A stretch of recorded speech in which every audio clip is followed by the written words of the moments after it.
Barks Alpha here, reporting for Newshound from West Bay and Doha with your 24-hour crypto news roundup. On today's bulletin, $2.6 billion liquidated in flash crash. BlackRock's Bitcoin ETF sees record trading day. Strategy CEO says balance sheet safe until 8K. Marathon Digital moves $87 million of Bitcoin. And Binance buys 3,600 BTC. Let's dig. The crypto market suffered one of its most violent single-day retreats in history yesterday, as Bitcoin plummeted from $77,000 to a local low of $60,000. The crash triggered $2.6 billion in liquidations, wiping out nearly 600,000 traders as total market depth sank to levels not seen since the 2022 FTX collapse. According to a report by Crypto Potato, analysts point to a structural collapse in market sentiment and liquidity that began with the record-breaking liquidation event in October. In addition, the article points towards the Kobisi letter, which mentions Bitcoin dropping as much as $2,000 in mere minutes, indicating that a major institutional player may have sold or been liquidated, adding to the retreat toward pre-2024 election price levels. Notably, BlackRock's iShares Bitcoin Trust, IBIT, recorded its highest trading volume ever on the same day, with a staggering $10 billion worth of shares changing hands. This volume crushed the fund's previous daily record of $8 billion, occurring as the price of Bitcoin plummeted 18%, briefly touching $60,300. Some analysts are suggesting this surge, the second worst daily price drop since IBIT's launch, is a clear sign of institutional capitulation.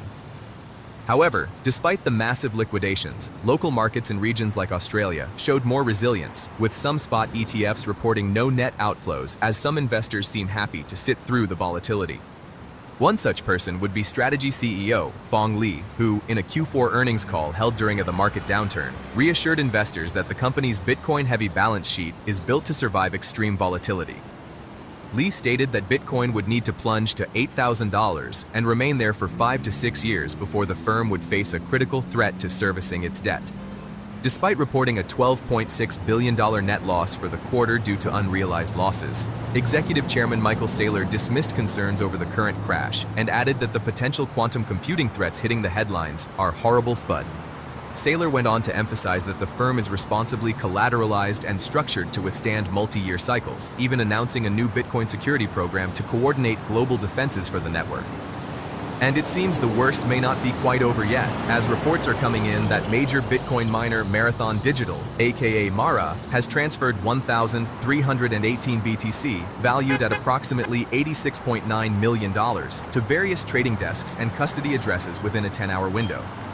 On-chain data from Look On-Chain shows the bulk of these funds were sent to credit and trading firm 2Prime, alongside tranches to BitGo and Galaxy Digital. The move comes at a critical time for the sector. Bitcoin is currently trading over 20% below its estimated production cost of $87,000, pushing many miners to sell to cover operational overhead and energy debts.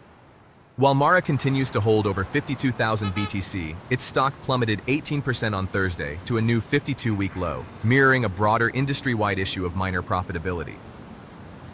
Still, not everyone chose to offload yesterday, as Binance purchased 3,600 BTC, valued at approximately $233 million for its Secure Asset Fund for Users, SAFU.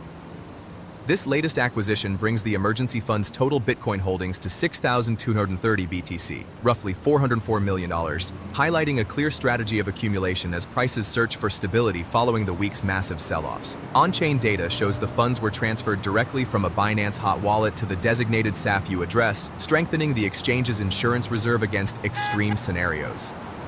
While the broader market remains dominated by forced liquidations and risk-off sentiment, Binance's decision to reinforce its balance sheet underscores a prioritized protection approach amid the industry-wide stress.